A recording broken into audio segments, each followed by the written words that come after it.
อันนี้นี่ซื้อลาบซีนในห้านแม่เขาเองมีลาบดิบกับลาบซุกเด้อเจ้าเก็บมาให้เด้อเอาละเตี๋ยอาจารย์ก็ได้ครับได้ขอบหมกขอบใจเตี้ยกินอยู่บ่ขนมฮะให้กินอยู่บ่ปึ๊บเอาบ่นี่ฮะเอาเลยยิ้มดูยิ้มรอๆดูเป็นไปพูดมันดึงขึ้นส่งมันสินั่นดีนี่ขอบหมกขอบใจเพิ่นเอาหิวเอาได้บ่ไปอยู่ได้บ่ดกมือก่อนได้ดกมืองามๆดกมือนำมือเป็นพูดขอบหมกขอบใจไปเอาดิโอเคพอบ่นับบ่พอบ่มินไปให้ซื้อก่อนนี่เงินเหลือจากซื้อเครื่องเจ้าเหลือจากซื้อเครื่องนี่แหละที่ตรงนี้300,000ครับนี่ว่าเอาไปขอบใจเด้อสิขอบใจเด้อให้ประตูเก็บไว้บ่ขอบทางน้องเตี้ยขอบคุณทางผู้ใหญ่ใจดีเด้ออวยพรในเพิ่นเด้อขอบหมกขอบใจละลายน้ำผู้ใหญ่ใจดีแม่เล็กอยู่ทางต่างประเทศให้มียุมันยืนให้ร่ำให้รวยให้สุขภาพเข้มแข็งให้อยู่ดีมีแห้งเด้อแม่เล็กอะไรให้ร่ำรวยกว่านี้รวยอะไรให้รวยพอได้เบิ่งแย่งพูดถูกจนนั่นแล้วให้อยู่ดีมีแห้งขอบหมกขอบใจละลาย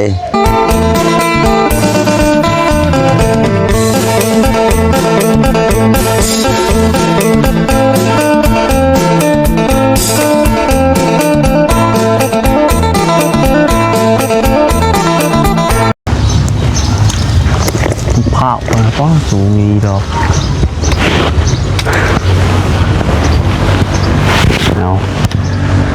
โดยการทักทายสบายดีสวัสดีพ่อแม่พี่น้อง FC เปิดสุขูสุคนบัสมองสุบอนว่าอยู่ภายในและก็อยู่ทางต่างประเทศนะครับเนาะการยินดีต้อนรับเข้าสู่ช่องสายกกสายบุญกับพบพ่อกันกำลังปัดไซอีกแล้วนะครับเนาะพบพ่อกันกำลังปัดไซมื้อนี้วันนี้ก็อยู่ทางพี่เด้อพี่น้องเด้อบ้านหนึ่งพี่น้องเนาะดีว่าที่ว่าเขามาเบิ่งเพื่อนทันเลยเพื่อนประตูหอมกับน้องเตี้ยพี่น้องเนาะมื้อนี้น้องบัดไซก็มีโอกาสเขามาหาเพิ่นอีกเทื่อนึงพี่น้องเนาะหลังจากที่ว่ามื้อวานนี้เขามาเบิ่งเพื่อนเบิ่งซ่านเพิ่นแล้วพี่น้องเนาะมื้อนี้ก็ได้ซื้อเครื่องซื้อของเขามาให้เพิ่นแต่ว่าสิบ่อยู่เข้าไปเลยได้สิไปเบิ่งก่อนว่าเพิ่นอยู่เพื่อนอยู่ซ่านอยู่บ่พี่น้องเนาะเรามาใส่ไฟเบิ่งก่อนว่าเพิ่นอยู่ใส่เป็นย่างออกมาอยู่พี่น้องเอ้ยเนาะป้าใส่เดือนจังได๋ก็พี่น้องปัจจัยสิพาพี่น้องเข้าไปเรียนเพิ่นนำกันในทางสะเบลเพิ่นถ่ายอยู่นี่ถ่ายเด้อสบายดีย่านเครื่องเสียพี่น้องเพิ่นถ่ายแข่งถ่ายพอจอดรถไว้อยู่อันน้องเพื่อนเพิ่นพี่น้องเอ้ยจอดไว้อยู่น้องพี่เดี๋ยวเข้าไปหาเพิ่นก่อนพี่น้องเอ้ยเนาะโอ้แดดใช่ว่าฝนตก100%เพิ่นว่าโดนแดดเปรี้ยงๆอยู่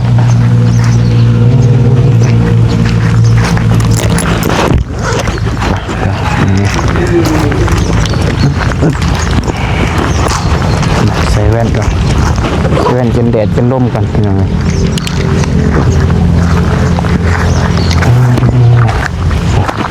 อยู่ได้นี่เนาะเราเห็นยังเด้นะพี่น้องเลยขายได้อยู่บ่นี่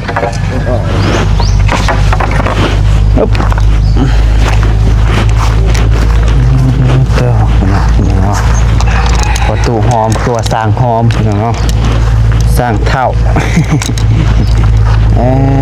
เห็ดยังประตูว่าจะคุดจิรอบ่เห็นมันโตจะคุดจิรอคุดอยู่ในเฮือนเลย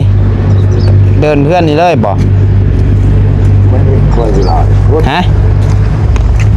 เคยไปทางใดบ่มื้อนี้บ่คือดอกมาสิบือเห็นบ่เจอซะดอกใช้ร้านทรายได้ซะเตี้ยเอ้ยเตี้ยโอ้เว้ยโอ้เว้ยบนศาลเราก็ได้เตี้ยใช่ ลงมา ใช้เศร้าแล้วคุณจิรอน่ะ หาเกิดวันคนที่นี่เลย ได้จักโตเลย ตัวอะไรจะโต ยังไม่ได้จักโต เนี่ยใช่ผมสุกมันก็คน เห็นยังเลย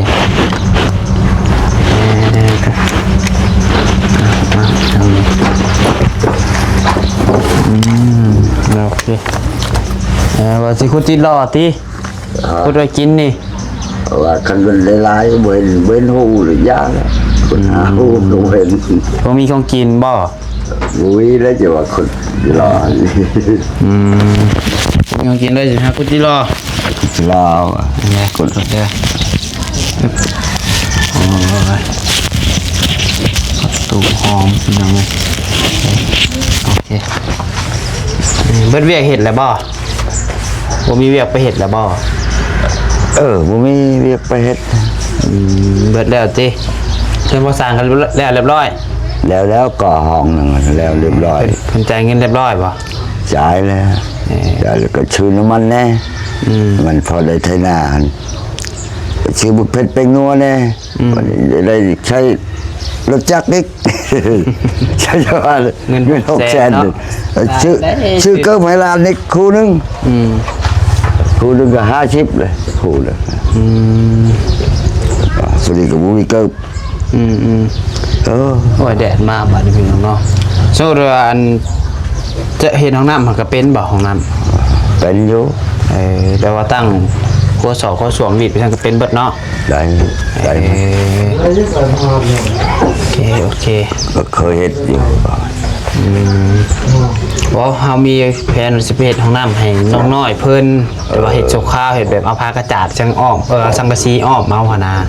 บ่ได้แบบก่อแบบหยังดอกเฮ็ดแบบเอาสังกะสีอ้อมทางข้างมันเอาซื้อหั่นน่ะ เอาชักชี้ชื่อเอามันยันว่าก็แบบนี้เลย บ่ได้ก่อเพราะว่ามันมีแล้วจากเฮ็ดห้องน้ำชั่วข้าวสินะเฮ็ดจนเท่านั้นเพิ่นผู้ใดอยู่ดงเห็นผู้ใดผมเบิ่งก่อน ไปได้อยู่บ่ดงเห็นกะ ได้มันใช่ก็ได้ สมมติว่าหาจ้างแต่เจ้าไปตั้งโทษสวมให้ก็ได้บ่ไปอยู่บ่ ได้ตั้งหัวชมมาได้ จะสิเอาเท่าไรตั้งโทษสวม อีกตามที่ให้ อีกตามสิให้ อีกตามให้ได้ก็เอาตั้งหัว แต่ ชม ว่าเพราะว่าคุมช่างอะเฮาขุดแล้วไปแล้วมีแต่ที่ว่าเฮายังบ่ได้เทแล้วก็ยังบ่ได้ตั้งโทษสวมหั่นนะตั้งบ่เป็นพังเบิ่งคะแนนว่านั่นให้เท่าไรก็เอาติ เอา จักสิว่าแต่สมมุติว่าอันนั้นได้ซะจะเอาแนวใดเอา เอากับผู้จักสิให้นะ แล้วก็คือเขาจ้างเขากอหมดเนาะนี่ว่าช่องห้องเขากอหมดแต่คุมมันเขาขุดเอง คุมมาแล้วเรียบร้อยถอดลงเรียบร้อยแล้ว นี่เอาลงแล้วก็สบาย มีแต่ไปตันเทแล้วก็ตั้งโทษสวมสินะ ใช้หัวชมก็เจาะทอเท่านั้นมีใช่แล้ว เมน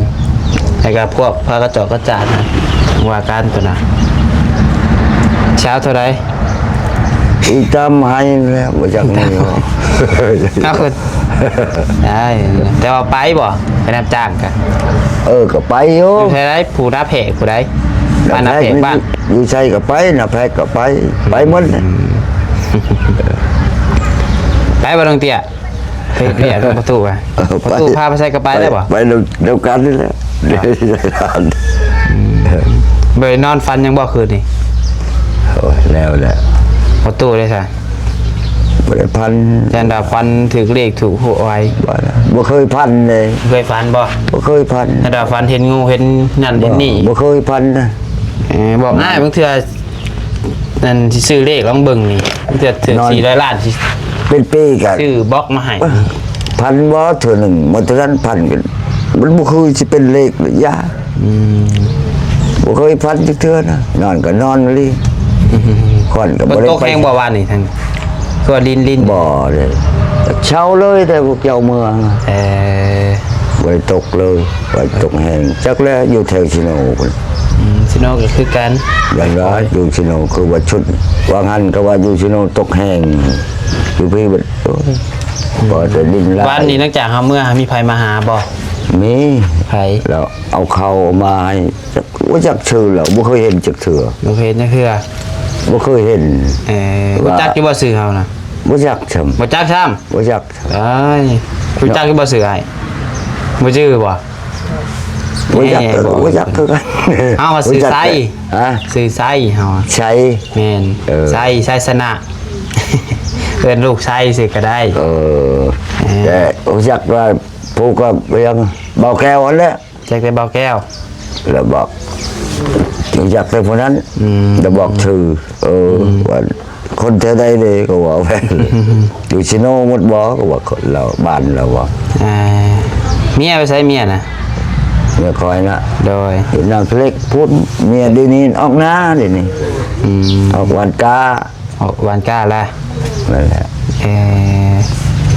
วันกับหยาดเมื่อวานหมดเลย อันนี้ยังบริวารหยาดบนตกแห้งแล้วแหละบ่มีกาด โด ำ ย บ่มีน้ำกับยาก็ว่าวันพงเอา โอเคแท้คือนางเงียบแท้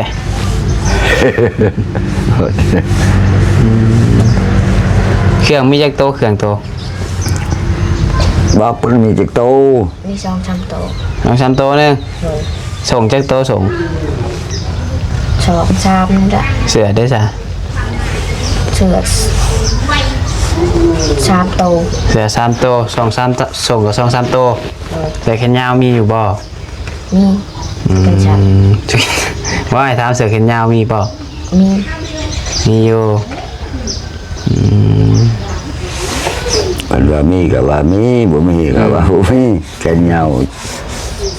เอ๊ะ คือบ่เห็นใส่แค่เหงา ป้าจ้ะลูกไปดีก่อนป้าอย่างไปรถหน้าน้ำไม้ป้าเม็ดพอตู้น้ำไปนำกันเลยก็ได้ไปใส่เกิบไปใส่เกิบก่อนก็ได้ป้าป้าเนี่ยไปรถทุกคนกำลังว่าจะคุดจิตรอกี่ที จุฬาเลยก็ขุดคุมเดียวเว้นหูยาทางนอกก็เขาขุด อันนี้บ่น้ำสร้างจ้ะฮะน้ำมันนะฮะ นี่แหละน้ำบาดาล ยังพกมันไว้ข้างนี้ บอก บ่ มันไว้ยันเขาเอาใหม่ยังทิมลงหูมันนั่นนะ โอเคไป้านั่นก็แหละ คิดว่ากกนี่จนใหญ่นี่ตะกี้ยังไม่ได้ปลูกแต่พุทธเจ้า อันนี้ยังไม่ได้ปลูกตะกี้นะ อาจจะปลูกน้ำลัง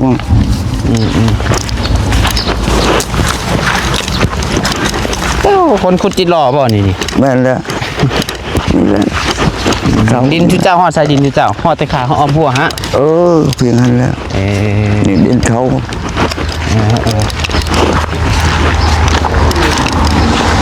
ไปย่างไว้พุ่นไปกับลูกพี่มาพี่มาทางนี้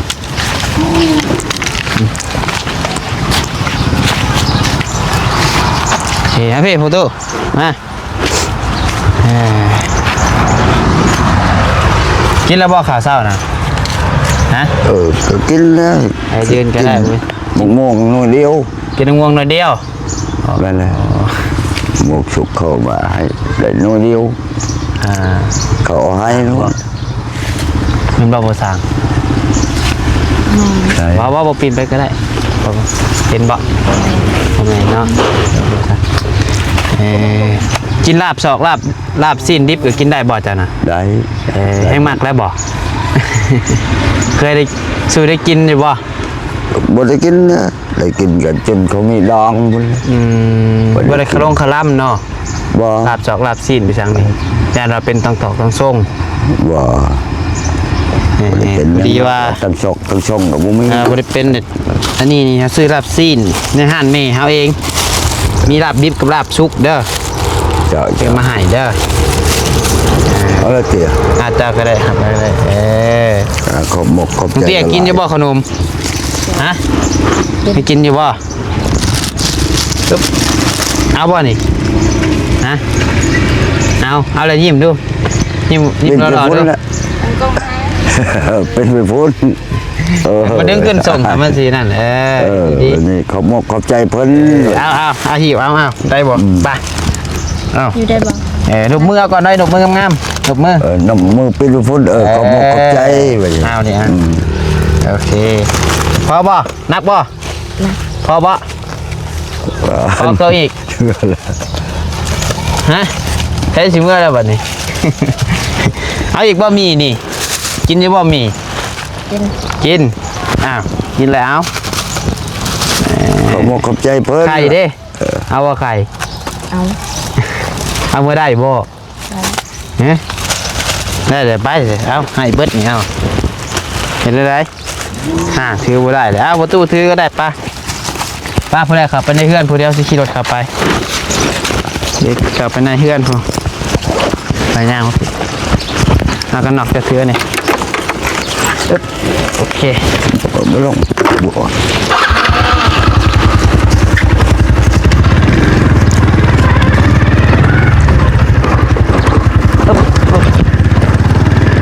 เปิดประตูเพิ่นเด้อเตี่ย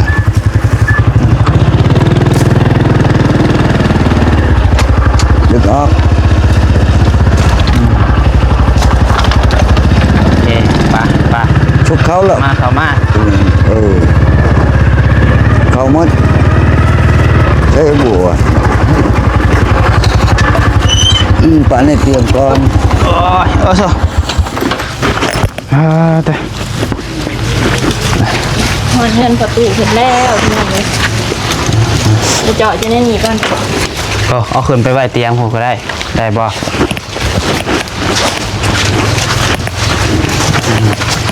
โอเคปึ๊บนักเลยตัวนี้ตายขึ้นไปนั่งพุ่นก้อนบ่นี้ไปนั่งเทิงคนประตูก็นั่งเทิงพุ่นแหละปึ๊บบ่ฮักตีนี่เนาะฮักบ่ บ่ฮักแล้ว บ่ฮักเนาะโอเค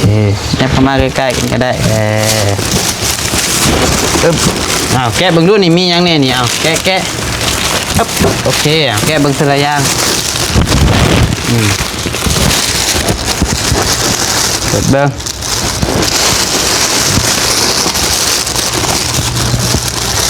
ดึงรถปึ๊บจีกรถ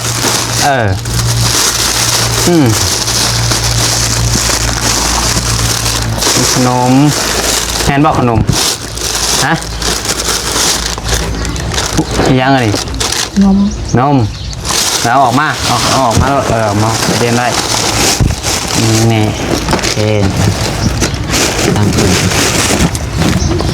โอ้ได้นุ่มลายเลย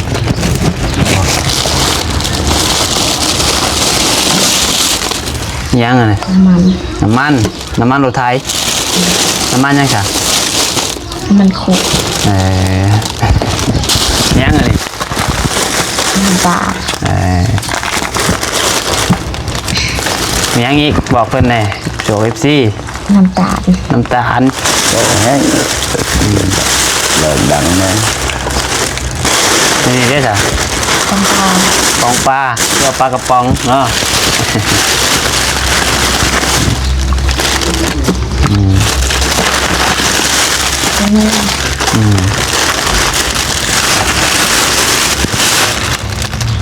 รู้ว่าอย่างนะฮะ มันยังตัวเตี้ย หมูจ้าครับอันนี้น้ำมันรถไถแทนบ้านเรารถไถฮะมองไงเป็นแล้วเป็นแล้วคงหน่อยก็ตัวนี้ปะเนี่ย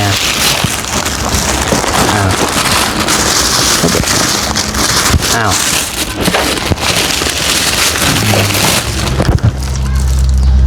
เคยกินบ่รู้จักบ่อยยังโอ้ทราบ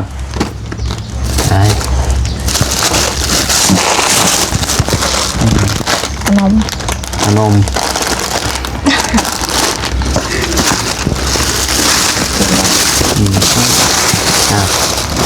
โอเควัดเนาะยังอันนี้เอาผู้ว้าวฮะ ประตูฮู้บ่ยังอันนี้ ไม่ มีบ่ไอ้บัดนี้คืออึ้งเลย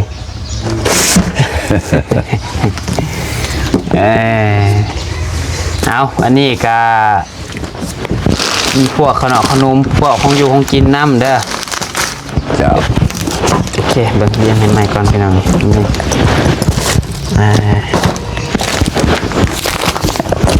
นมก็5 แพ็คนมก็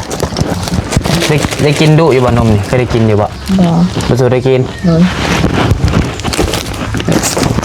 อ้าว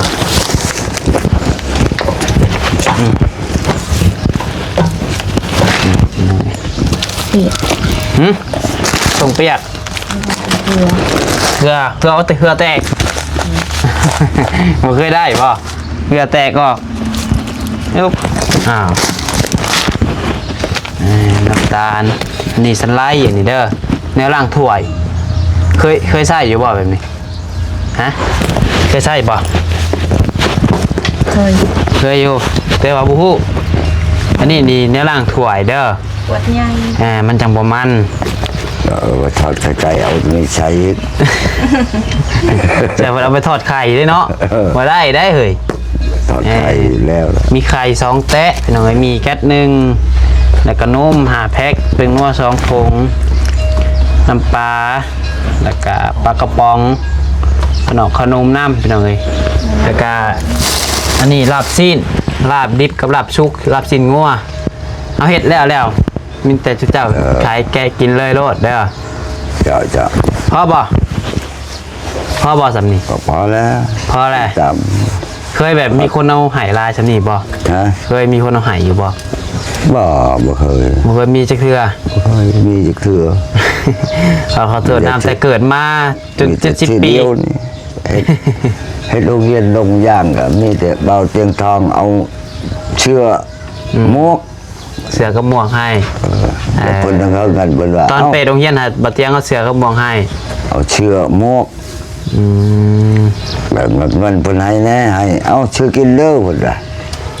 ผู้หนึงหาแสน อะไรงวไปแต่โรงเรียนลงย่าง เอาอันนี้ได้มันไปแล้วพี่ก่อนวันนี้ได้ข่าวติ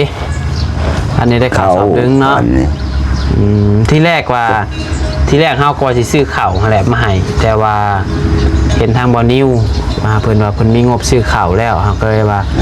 โอเคให้เจ้าซื้อข้าวมาให้เพิ่นแล้วซื้อพวกของอยู่ของกินมาให้ชิ้นแห้งรับปนมาแน่ครับในชิ้นแห้งนะลืมชิ้นแห้งด้วยก็แม่นน้ำเมื่อเลย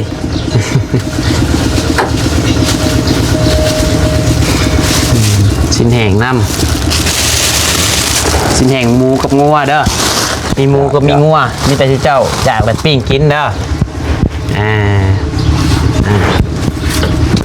แล้วก็มินไว้ให้ซื้อกับนี่เงินเหลือจากซื้อเครื่อง เจ้า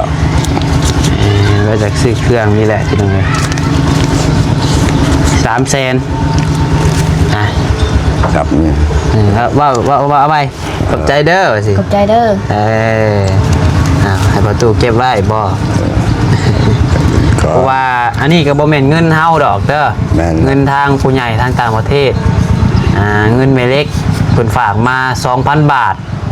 ให้เฮาที่แรกไว้ซื้อข้าวสอบนึงแล้วก็ซื้อของอยู่ของกินน้ำแต่วันนี้บ่นิวเห็นบ่นิวซื้อมาให้แล้ววันนี้ก็คือสิกุ้มโดนเติบอยู่ดอกเนาะ